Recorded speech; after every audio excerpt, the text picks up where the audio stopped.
Forms of Tawakul. Everyone knows what Tawakul is. That is until they find themselves in a scenario where they can't seem to summon it. It's easy to have Tawakul when the steps are clear. Resumes to send, hours to clock in, or study for an exam. But what happens when you are absolutely helpless? When you're walking in the dark, when there's no clear way out, and you are at the complete mercy of circumstance? At that point, reliance becomes more of a mystic wonder, and reading stale definitions isn't going to help. Rather than providing a definition, it's more helpful to give the symbol of Tawakul, the bird. The bird is the epitome of reliance, because it demonstrates Tawakul in its purest state for both forms. Tawakul of pursuit, pursuing beneficial things. Tawakul of submission, facing a helpless situation. The symbol of Tawakul, the bird. When we hear the hadith about the birds leaving their nests hungry and returning full, we usually restrict Tawakul to this aspect, actively pursuing beneficial things, like livelihood. This is the Tawakul of pursuit.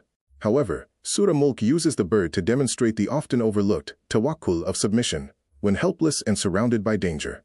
The contrast drawn between the polytheist and the bird, in a state of vulnerability, shows the essence of Tawakul.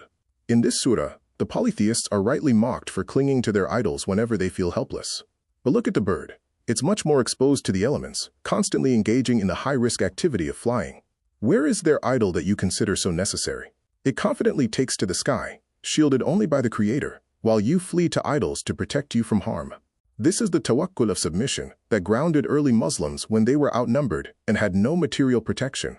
The superiority of this state lies in one core fact. The illusion of control is completely lifted. When you are pursuing livelihood, there is a perceived sense of control since your actions are influencing the outcome through Allah's will. But here, you are completely at the mercy of circumstance.